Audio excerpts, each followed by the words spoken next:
이제 제가 서두에 이렇게 얘기한 것은 누군가를 이렇게 평가하거나 누군가를 알려면 좀 잘 알아야 된다. 이제 그 얘기인데 오늘 본문의 말씀이 그런 거예요. 그러니까 고린도 교회에 온 그 사도 바울이 1년 6개월 동안 하나님의 은혜로 교회를 잘 섬기다가 이제 에베소에 갔잖아요. 그 뒤로부터 여러 가지 그 교회에 문제가 있어서 사도 바울이 참 마음속에 애타는 마음으로 방문도 하고 또 편지도 쓰고 또 그래서 여러 가지 그들을 깨닫게 하는데 문제 중에 하나는 뭐냐면 사도 바울이 떠난 그 자리에 거짓 유대교 율법자들이 이제 들어와 가지고 그들에게 전한 복음을 다 흔들어 버리는 거예요. 그러니까 거짓 교사들, 거짓 율법 교사들이 사도 바울이 세운 복된 고린도 교회를 자기들의 교회처럼 하려고 자기 손아귀에 놓으려고 사도 바울을 자꾸 이렇게 비판하고 비평하기 시작하는 거예요. 그것 중에 하나가 지난 시간에도 얘기했지만 사도 바울은 일관성이 없다. 이거 온다 그랬다가 안 오고 또 오지 않았다가 또 오고 그래서 일관성이 없는 사람이니까 아니 하나님의 사람이라면 일관성 있게끔 편지에 쓴 대로 해야지 그러면 되겠냐. 이제 그거 하나 하고 두 번째는 뭐냐면 사도 바울이 사도가 아니라는 거예요. 여러분 사도라는 그 단어는 그 예수님 당시에 직계 제자들에게만 붙여줄 수 있는 거라는 거예요.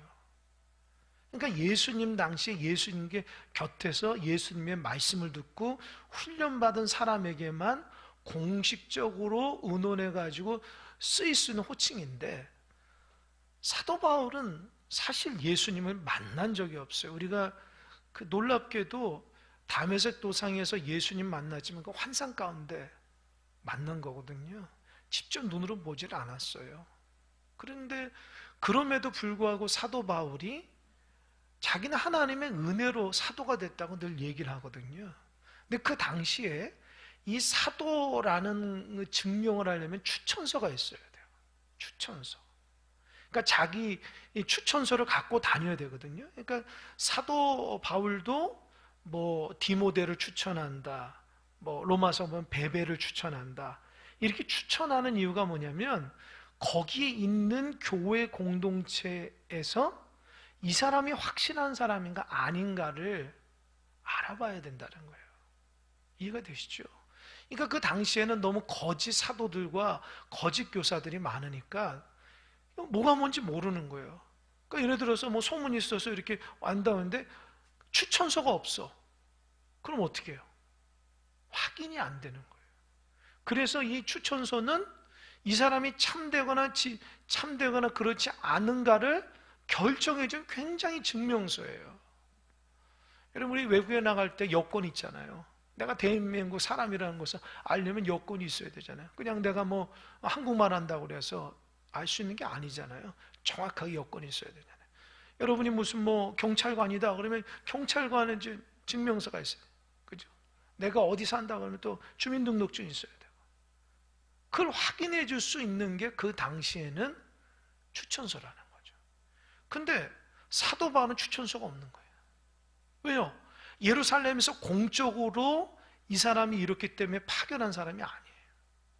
그러니까 이 고린도 교회 안에 있는 거짓 사도들과 교사들이 이게 아주 중요한 약점을 사도 바울에 탁 잡아가지고 사도 바울이 말한 건 다 거짓말이다.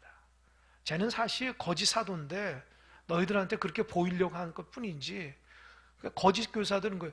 나처럼 이런 추천서가 있어야 되는데 이런 추천서가 없지 않냐. 이제 그렇게 얘기한. 그러니까 거기에 고린도 교회 교인들 넘어간 거예요. 근데 그 소리를 듣고 그러면서 이제 사도 바울이 그렇게 해서 이제 고린도 교회에 왔는데 문제를 사람들 마음이 옛날 같지가 않은 거예요. 왜요? 거짓 교사들의 말에 넘어가가지고 사도 바울을 이렇게 좋게 받아들인 게 아니에요. 그러니까 사도 바울이 다시 돌아가가지고 눈물의 편지를 쓰면서 또 그 여러 가지를 쓰면서 이 사도권, 그 뒤로 사도 바울이 자기가 어떻게 사도가 되었는지, 자기 사도의 그런 어떤 의미와 내 사도는 오직 하나님으로부터 예수 그리스도부터 왔다고 하는 것을 철저하게 변증하는 게 고린도 후서의 말씀입니다. 그러니까 하는 말이, 너 사도권 없잖아. 그러면 여기에서 사도 바울이 자기의 사도권이 뭔지를 오늘 본문에서 얘기하는 거예요. 그러니까 오늘 본문의 핵심은 사도 바울이 내가 누군가, 자기 자신이 누군가 얘기하는 거예요. 1절 보겠습니다. 우리가 다시 자천하기를 시작하겠느냐? 우리가 어찌 어떤 사람처럼 추천서를 너희에게 붙이거나 혹은 너희에게 받거나 할 필요가 있느냐? 왜 너희들 나한테 추천서, 왜 사도 추천서가 없다고 그렇게 하냐? 여러분 생각해 보세요. 지금 고린도 교회를 누가 세운 거예요? 누가 세운 거예요? 사도 바울이에요. 그러니까 사도 바울 입장에서 이게 굉장히 기분 나쁜 얘기예요. 사도 바울이 그 어둠에 있는 곳에서, 음란한 곳에서, 세상적인 곳에서 정말 피땀 흘려서 1년 6개월간 아름다운 교회를 세웠고, 그 교회를 세워가지고 은혜도 넘치게 하고 다른 데 갔는데, 아니 사람들이 완전히 이제 사도 바울을 교회를 개척하고 교회를 세워가지고 일꾼까지 세웠는데도 불구하고 이제는 당신은 사도권이 없지 않냐 비난하니까 사도 바울 입장에서는 화가 나잖아요. 근데 사도 바울은요, 오늘 본문에서는 화를 안 내요. 오히려 잘 설득시킵니다. 몰라서 그런 거거든요. 그러니까 고린도 교회 교인들이 거짓된 잘못된 교사들에 넘어갔기 때문에 그것만 잘 설득해 주면 되는 거예요. 그러니까 첫 번째로는 내가 무슨 굳이 너희들한테 추천서를 대야 되냐? 이 교회를 세운 사람이 누구냐? 이 교회 가운데 말씀을 전한 자가 누구냐? 하나님의 은혜 가운데 함께 했던 그 시간들이 있지 않냐? 그러면서 추천서에 대해서 이제 필요 없다 이제 얘기를 하면서 진짜 놀라운 고백은요 2절이에요. 2절. 너희는 우리의 편지라 우리 마음에 썼고 무사람이 알고 있는 바라. 여러분 이게 얼마나 멋진지 몰라요. 그러니까 우리의 편지라는 말은 달리 말하면 당신들이 나의 추천서입니다. 멋지지 않아요? 저만 멋진 것 같네. 얼마나 멋진지 몰라요. 당신들은 나의 추천서라는 거예요. 그 말은 뭐예요? 너희들이 복음을 받아서 예수님 믿고 이렇게 교회가 세워지고 일꾼이 된 것이 나의 추천서 아니냐. 그러니까 이 추천서 가지고 뭐 어디에서 어디 뭐 당신들은 추천 사도로서 인정합니다라고 하는 이런 공식적인 글보다도 복음을 전해서 고린도 교인들이 변화된 거 보고 그게 나의 추천서라는 거예요. 이 말은요 굉장히 중요해요. 얼마나 중요한지 몰라요. 그러니까 내가 그저 목회자가 아니라 하나님의 은혜로 열매 있는 목회자라는 거예요. 열매 있는 목회자. 제가 이 말씀을 묵상하면서 이렇게 기도하면서 어떤 생각이 나냐면, 제가 그 교육전사 때 이 고등부를 지도했던 적이 있어요. 고등부를 한 2년 반 정도 했군요. 2년 반 정도 고등부를 지도했는데, 그 고등부를 지도했는데 지금 목회하는 학생들이 4-5명 돼요. 어느 교회다 부목사들이 있어요. 근데 저는 몰랐거든요. 근데 누가 가르쳐 주더라고요. 또 재밌는 거는 제 후배 목사가 어느 교회 이제 담임이 돼서 이제 청빙 돼서 갔어요. 근데 거기에 갔다고 저한테 이제 얘기를 해서 이제 통화를 하다가 이제 그 교회 부목사님에 대해서 얘기를 하는데, 그 교회 부목사님이 제 제자더라고요. 고등부 때 청년부 회장했다. 제가 깜짝 놀랐어요. 그래서 내가 그랬어요. 잘해주라고. 아주 성실하고 좋은 사람이니까 나 고등부도 회장하고 아주 헌신적이니까 목사님이 잘 좀 해주라고. 그래서 제가 추천했어요. 내가 이렇게 추천한 거 그 친구 몰라요. 제 마음속에 얼마나 감사한지 몰라요. 감격한지 몰라요. 그때 그 어린 아이가, 고등부 그 아이가 이 토요 집회하면서 같이 아주 열심히 하고, 끝나면 뭐 떡볶이도 가서 먹고, 뭐 우리 집도 놀러 오고, 또 이런저런 얘기를 하면서 아주 즐겁게 지냈는데 목회자가 됐더라고요. 그래서 제가 생각을 해본 거예요. 잘하겠다.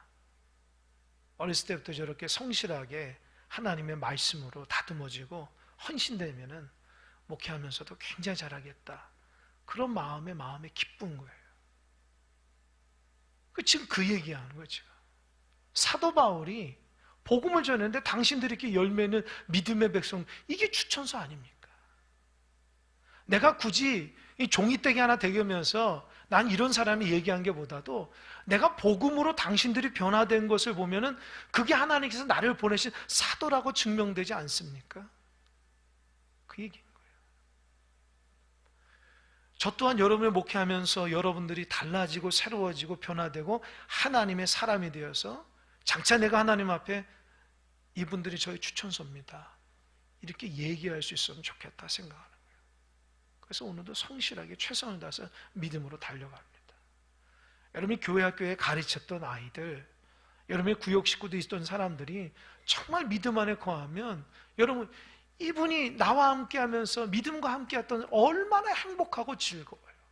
반듯하게 서가고 믿음으로 서가고 하나님 나라를 위해서 정말 훌륭한 인격, 훌륭한 하나님의 백성으로 된다면 얼마나 기쁘겠어요. 사도 바울의 그 사도권을 의심하는 고린도 교회 교인들에게 당신들이 나의 추천서입니다. 참, 이 글을 읽을 때에 제 고린도 교회는 감동받을 것 같아요. 근데 그것이 마음에 썼다는 거예요. 마음에 썼고 다른 사람들이 다 한다는, 고린도 교회가 은사가 많고 하나님의 가운데 새로워지고 부흥했던 교회인데 그 교회를 개척하고 그 교회에 헌신했던 사람이 누구냐? 사도 바울이라는 걸 안다는 거죠. 그게 사도 바울의 추천서라는 거예요. 3절, 너희는 우리로 말미암아 나타난 그리스도의 편지니 이는 먹으로 쓴 것이 아니요 오직 살아계신 하나님의 영으로 쓴 것이며 또 돌판에 쓴 것이 아니 오직 육의 마음판에 썼다. 그러니까 첫 번째 그 편지, 추천서는 먹으로 써야, 여러분이 먹으로 써야 돼, 붓으로 써야 되잖아요. 그 추천서가. 근데 사도 바울은 그 먹으로 쓰지 않고 오직 살아계신 하나님의 영으로 썼다는, 그 말이 뭐예요? 복음으로써 한 사람 한 사람이 성령으로 구원받은 백성이 됐다는 거예요. 제가 자료를 찾아보니까 그 당시에 거짓 사도들이 그런 표현이 들어요. 복음 장사꾼이었다.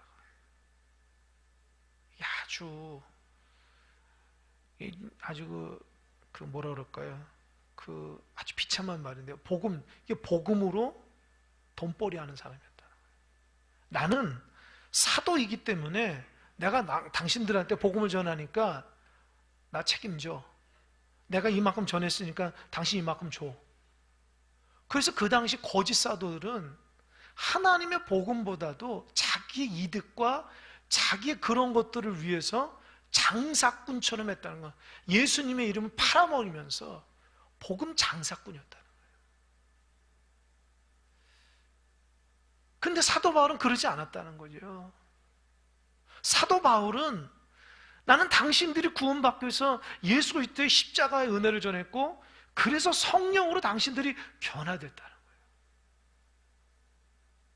내가 당신들에게 전한 복음은 다른 사람처럼 일정량의 딱 이렇게 헌신하면은 일정량의 보수를 받는 그 정도가 아니라 나는 당신들에게 정말 하나님의 백성으로서 구원받은 백성으로 성령의 놀라운 역사 가운데 그런 하나님의 자녀가 될 수 있도록 나는 그렇게 사역을 했다는 거죠. 차원이 다른 거예요. 사도 바울이 이 고백이 참 너무 멋진 거예요. 또 돌판에 쓴 것이 아니라는 거예요. 여러분, 돌판이 뭡니까? 그 모세가 시내산에 올라갈 때 하나님의 율법을 돌판으로 받았잖아요. 그러니까 율법을 의미해요. 그러니까 율법에 그렇게 뭡니까? 정죄하는 그게 아니라 육의 마음판, 너희 마음판에 하나님의 말씀을 심어주는 사도였다는 거예요. 다른 거짓 사도들은 율법책 가져와가지고 이것저것 가르쳤다는 거죠. 그 이것저것 가르치면서 그가 복음 장사를 했지만, 나는 하나님의 십자가의 복음으로 너희들에게 복음적 성령으로 너희들 거듭나고, 그 거듭난 역사가 그저 율법의 종이에만 있는 것이 아니라, 돌판에만 있는 것이 아니라 너희 마음판에 새겨졌다는 거예요. 하나님의 백성으로. 제가 이 말씀을 묵상하면서 참 목회자다, 그게 중요합니다. 여러분, 우리가 복음 장사꾼이 되면 안 되거든요. 목회자뿐만 아니라 교회에서 일하는 모든 일꾼들이 복음 장사꾼이 되면 안 돼요. 내가 이 일했기 때문에 축복받고 내가 이것 때문에 하나님 알아주고 그러면 안 돼요. 오직 하나님의 영광으로 한 영혼을 귀하게 여기는, 오늘 집사님 기도했죠. 한 영혼을 정말 영혼 사랑하는 마음으로 귀하게 여겨서 그가 정말 하나님의 백성이 될 수 있도록 우리가 그렇게 사역을 해야 되거든요. 참 그게 중요합니다. 저도 참 고백하자면, 그동안 이제 사역하면서 이 담임 목회하기 전까지는 뭐라 그럴까요? 그냥 붕 떠서 하는 사역 같은 게 너무 많았다는 거 제가 또 많은 걸 깨닫게 돼요. 그러니까 교회가 크고 시스템이 잘 되고 사람들이 많고 그러다 보면은 내가 잘한 줄 알고 있거든요. 근데 그게 아니거든요. 하나님의 은혜거든요. 근데 그거를 착각했구나. 그리고 제가 전도위에서 전도를 위해서 많이 사역하고 다니면서 많이 강의도 하고 기도에 대해서도 강의도 많이 했지만, 실제적으로 제 마음속에 사람을 한 영혼을 귀하게 여기는 것보다도 은연중에 숫자로 많이 생각하고 있었구나 라는 것을 많이 회개하고 있어요. 우리가 사람을 영혼으로, 한 영혼을 천하보다도 귀하게 여겨야 되는데 한 영혼을 자꾸 하나, 둘 이렇게 얘기하면 안 되거든요. 그건 하나님의 관점이 아니에요. 근데 보통 우리가 막 그런다고요. 교회가 얼마나 크대? 교회가 얼마나 사람이 많고 그런 거에 대한 관심이 있으면 안 되거든요. 근데 죄송한데 목회자들이 만나면 그런 얘기 많이 하거든요. 목회자뿐만 아니라 교회 장로님들 이렇게 모여서 보면 그런 얘기 많이 하거든요. 근데 그게 바람직하지 않거든요. 하나님은 원하시는 게 아니거든요. 얼마나 한 영혼을 더 귀하게 여기고, 얼마나 그 하나님의 말씀 가운데 변화된 삶을 살고 주님 은혜 가운데 달라지느냐, 그런 본질적인 것 가운데 우리가 좀 집중하며 살아갈 수 있어야 됩니다. 그거를 제가 목회하면서, 담임 목회하면서 하나님 많이 깨닫게 하시더라고요. 그러니까 제가 너무 감사한 거예요. 그러니까 이제 교회를 보는 눈과 성도를 바라보는 일이 많이 달라졌어요, 제가요. 또 성경에 대해서도 하나님 원하시는 것이 뭔가를 묵상하며 하다 보니까 참 그동안 내가 잘못된 게 많구나. 근데 또 놀라운 것은 또 여러분이 잘못된 것도 많이 보여요. 그러니까 제가 깨달으니까 여러분들이 잘못된 것도 많이 보인다고. 그래서 앞으로 여러분들을 정말 하나님의 사람으로 다듬어가고 믿음을 하는 숙제가 크다라는 것도 또 느껴집니다. 또 주일날에도 여전히 변화에 대한 설교를 하는데, 이 설교들을 시리즈로 계속 하는데 한 사람이라도 좀 변화됐으면 좋겠다, 그런 마음으로 복음을 전합니다.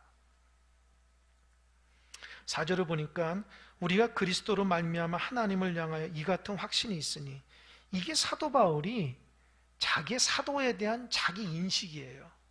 나는 어디 예루살렘의 누구 사도로부터 추천서를 받은 대사도, 그게 아니라는 거예요. 자기는 오직 예수 그리스도의 십자가의 은혜로서 성령의 은혜로 한 영혼을 귀하게 여기고, 하나님께서 나를 부르셔서 그 사역자라고 세운 것에 대한 확고한 자기 인식이 있다는 거예요. 그 말은 뭐예요? 사역자가 겉멋들지 않았다는 거예요. 오직 본질적으로 하나님의 사역에 대한 은혜만 받았다는 거예요. 제가 겉멋이라고 얘기하는 게 왜 그러냐? 참 그런 분들이 많아요.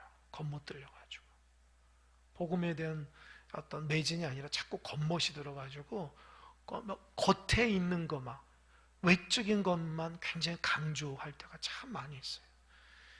주중에도 어느 목사님 와가지고 이제 뭐 이런저런 얘기하면서, 그러니까 핵심 그거예요. 자기 좀 한 표 찍어 달라는 거예요. 그래서 제가 찍어 드리겠다 그랬어요. 아니 그렇게 자기 한 표를, 노예를 위해서 이렇게 헌신하고자 와가지고 자기 얘기하는 사람, 그 열정 있는 거 아닙니까? 그 사람이 어떤데 간에 좀 그 귀하게 보는 거죠. 근데 그분이 제가 너무 얘기를 잘 들어주니까 한 10분 있다가 하면 될 건 1시간 있다가 한 거예요. 저도 그냥 맞춰주냐고 혼났어요. 얘기하는데 이런저런 얘기를 해주시는 거예요. 그냥 그러시냐고 그러시냐. 그러니까 맞장구를 치지 말았는데 맞장구 치니까 그분이 굉장히 많은 얘기를 저한테 얘기를 해주시고 가는 거예요. 그러냐. 근데 그분이 뭐 자기는 어떻고 저렇고 뭐 너희는 어떻고 저렇고 자기는 어떻고 저렇고 하는데 그 보면은 좋은 얘기도 있지만 보면은 다 인간적인 얘기가 많더라고요. 그러니까 쉽게 말하면 그래. 나는 총회에서 이런 일을 하고 저런 일을 하고 뭐 이렇고 저렇고 얘기하는데 그런 얘기를 아주 귀하게 사역하신다고 잘 하시면 더 크게 하나님 쓰시겠다고 이제 그러기에 이제 갔는데 제가 그 소리 들으면서 기도하는 마음속에 나도 그러면 안 되는데 하나님 앞에 진실한 사람 되어야 되는데 이게 너무 큰 것만 생각해가지고 막 이렇게 마음이 붕 떠가지고 그러면 어떻게 제가 목회를 하겠어요? 그잖아요. 제가 여러분한테 마음이 없고 그냥 붕 떠가지고 그냥 저기 무슨 총회만 뭐 일하는 생각만 하고 뭐 노예만 일하는, 그럼 영혼들 어떻게 살겠냐는 거예요. 그 마음이 들더라고요. 그분은 뭐 이런저런 목회도 잘하고 이런저런 잘해서 그런지 모르지만 저는 그런 마음이 없어요. 오직 여러분들 하나님의 사람으로 만드는 그런 일이 저에게는 가장 중요한 일이라 생각하기 때문에 하나님 앞에 그게 본질이에요. 그게 본질. 그걸 잘하면 하나님이 자연적으로 하나님 귀하게 쓰임받게 하시겠죠. 그러니까 여러분 우리가 그 본질에 대한 마음, 나는 하나님으로부터 어떤 사역자고 어떤 하나님의 사람이라는 것에 대한 그 하나님 나를 보내주신 그 본질적인 마음을 잊어버리지 않으면 끝까지 잘 달려갈 수 있다는 거예요. 사도 바울은 그 마음을 가졌다는 거예요. 5절, 우리가 무슨 일이든지 우리에게서 난 것이 스스로 만족할 것이 아니니 우리의 만족은 오직 하나님으로부터 나느니라. 이것도 제가 참, 사도 바울이 가는 곳마다 교회를 얼마나 크게 세웠어요. 수많은 영혼들을 세웠죠. 그러지만 그것이 사도 바울 만족이 아니었다는 거예요. 나의 만족은 오직 하나님으로 왔다. 내가 교회 몇을 세우고 내가 전도를 어떻게 하고 내가 어디 가가지고 어떻게 하고 그게 아니라 오직 나는 하나님으로부터 영혼을 살리는 귀한 하나님의 사람이 됐다는 것에 대해서 감격이 있는 거예요. 여러분 이 부분이 중요해요. 이렇게 그러니까 겉으로 드러나는 것이 아니라 내면으로부터 하나님 주신 그 사명에 대한 감사가 있으려면 가치관이 달라져야 돼요. 가치관. 하나님의 본질적인 말씀의 은혜 가운데 딱 달라져요. 왜냐하면 사도 바울은 다메섹 도상에서 가치관이 완전히 달라졌어요. 만약에 그분이 사도 바울이 달라지는 그냥 겉으로 드러나는 것만 아주 좋아했을지도 몰라요. 그러나 그때 본질적으로 예수님을 만나서 구원에 대한 특별한 은혜를 받았기 때문에 사도 바울의 중요한 점은 영혼 구원이었어요. 영혼 구원. 교회 숫자면 사람 숫자가 중요하지 않았어요. 영혼 구원. 그거를 위해서, 한 영혼을 위해서 목숨까지 바쳤기 때문에 가치관이 완전히 다릅니다. 6절, 그가 또한 우리를 새 언약의 일꾼 되기에 만족하게 하셨으니 율법 조문으로 하지 아니하고 오직 영으로 함이니 율법 조문은 죽이는 것이요 영은 살리는 것이라. 그래서 한 단계 더 나아가자면 사도 바울은 자기가 새 언약의 일꾼이라는 거예요. 여러분 새 언약이 있으면 반대로 무슨 언약이 있어요? 옛 언약이 있죠. 옛 언약은 뭐냐면 율법이에요. 새 언약은 복음입니다. 그러니까 사도 바울은 옛 언약에 미친 자였는데 그것으로 구원할 수 없다는 걸 알고 다메섹 도사는 새 언약을 받았어요. 그래서 새 언약, 예수님의 복음을 전해서 그 사람을 구원케 하는 일에 일꾼이 됐다는 거예요. 그렇기 때문에 과거에는 율법 조문에 의해서 사람들을 정죄하고 강조했다면 이제는 예수 그리스도의 십자가의 은혜만 가지고 그들을 다스렸다는 거예요. 근데 특별히 이게 오해하면 안 되는데요. 6절 하반절에 보면 율법 조문은 죽이는 것이 영혼 살린다. 여러분, 율법이 사람을 죽이는 게 아니라 그 의도가 뭐냐면 율법으로 구원 못 받는다는 거예요. 율법의 기능은 무슨 사람이 죄를 지면 죄라는 것을 드러내기 위한 기능이라는 거예요.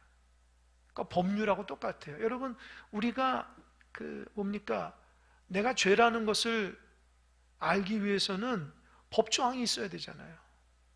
예를 들어서 가다가 쓰레기를 이렇게 툭 버렸다고 합시다. 공원에서 쓰레기 탁 버렸다고 합시다. 그러면 공원에 쓰레기 투척하는 것은 벌금 10만 원이다. 그 법조항이 있으면 뭐예요? 쓰레기를 버렸는데 다 버리는데 하고 버렸는데 이 쓰레기를 버린 행위가 법에 접촉되기 때문에 내가 잘못한 걸 깨닫. 그래서 그 리스트 같은 것이 뭐냐면 율법이라는 거예요. 무슨 말인지 알겠죠? 그거라는 거예요. 그러니까 율법을 해가지고 내가 잘못된 것은 지적할 수 있지만 내가 의롭게 되지는 않는다는 거예요. 그러나 예수님은 이 죄를 덮는 거예요. 사랑으로.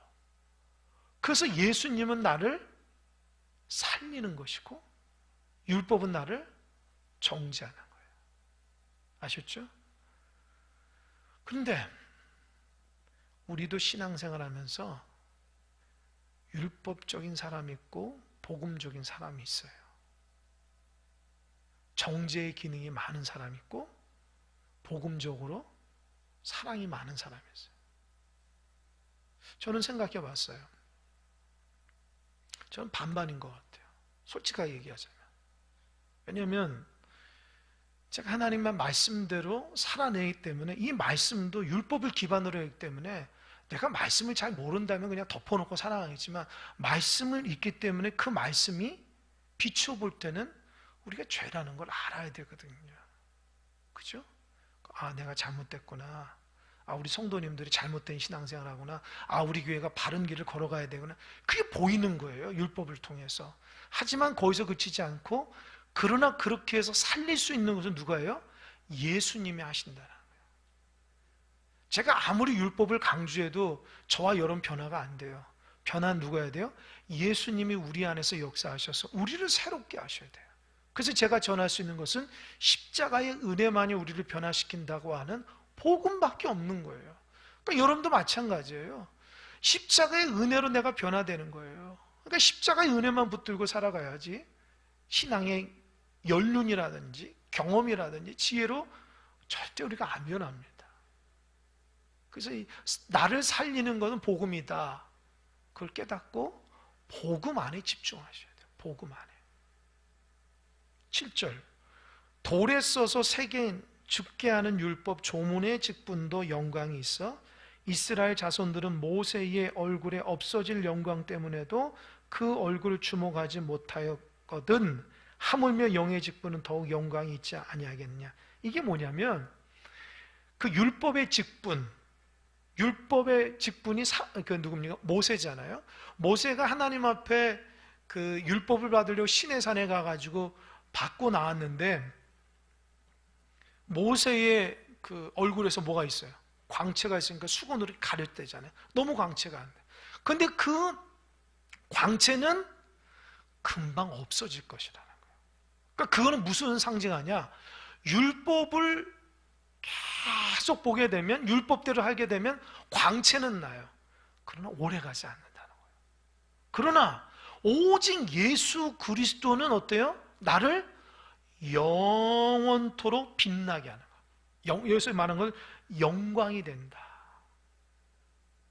그러니까 모세가 율법을 받들어서 이스라엘 백성을 다스렸는데도 귀한 직분이었지만 예수 그리스도를 통한 사도 바울의 그 사역은 모세보다 더 영광스럽다. 왜요? 모세에게 율법은 살리는 게 아니지만 사도 바울의 그 복음은 살리는 역사가 일어나니까 모세보다 더 큰 영광, 더 큰 사역이 있다는 거예요. 아멘. 그래서 여러분 어떤지 모르겠어요. 날마다 말씀 묵상하고 이게 정리하고 이렇게 큐티 하시는 분은 아마 느낄 겁니다. 큐티 하면 재밌어요. 또 지식도 쌓이고 은혜도 되고. 근데 그 깊은 단계로 더 들어가야 되거든요. 그 깊은 단계. 그러니까 내가 요만큼 큐티 했다고 해서 만족감을 가지면 안 돼요. 그러니까 그 말씀이 나로 하여금 나를 지배하게 해야 되거든요. 근데 큐티 안 하는 사람보다 큐티하는 사람 훨씬 더 은혜스러워요. 왜요? 하나님 말씀을 자꾸 대하니까. 하나님 빛을 자꾸 비추는 거예요. 비추는 거예요. 근데 그 말씀 안에 더 깊이 있는 더 빛으로 들어가려면 예수 그리스도의 은혜를 내 마음속에 묵상해서 그대로 실천하게 되면 엄청난 빛이 확 들어온다는 거예요. 제가 목양실에서 그 앉아 있으면요, 시간대별로 햇빛이 들어오거든요. 새벽기도 딱 끝나고 하면 껌껌해요.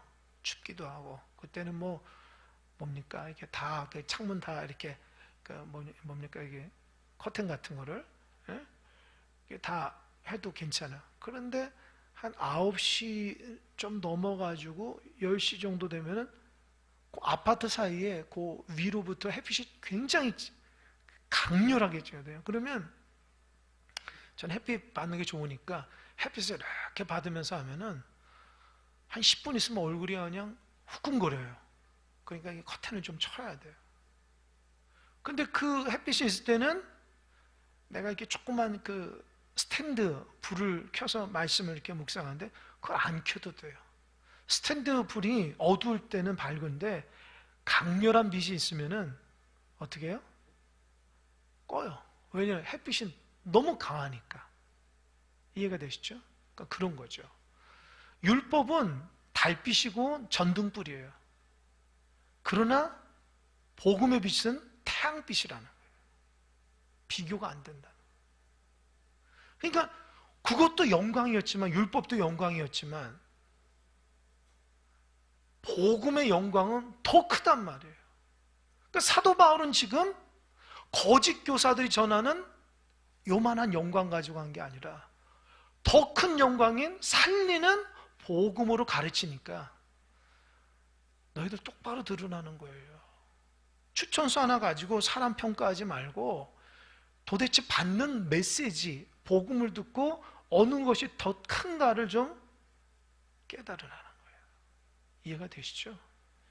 이게 사도 바울이 정말 놀라운 이게 그래서 저는 사도 바울이 이 글 쓰는 거 보면 참 대단해요.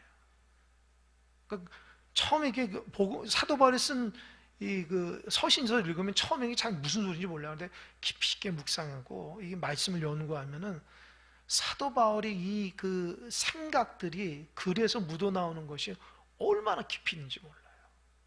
그 추천서 가지고 지금 따지자는 거 아닙니까? 사도 바울이 고린도하고 그 거짓 교사들이. 사도 바울은 뭐야? 추천서 보여줄까? 바로 너야. 너는 복음 듣고 변화됐잖아. 저 사람들은 율법 가지고 너희들은 얘기하지만 나는 살리는 것 가지고 내가 복음 전한 거야. 모세도 위대하지만 영광이 요만큼밖에 없어. 얼굴에 비친 거 금방 사라지듯이 율법도 사라지는 거야. 그러나 복음의 그 십자가의 은혜의 역사의 그 영광은 영원토록 빛나는 건데 비교가 되겠니? 우리가 그 복음 가지고 살아가야 된다. 그러니까 거짓 사도에 넘어가지 마.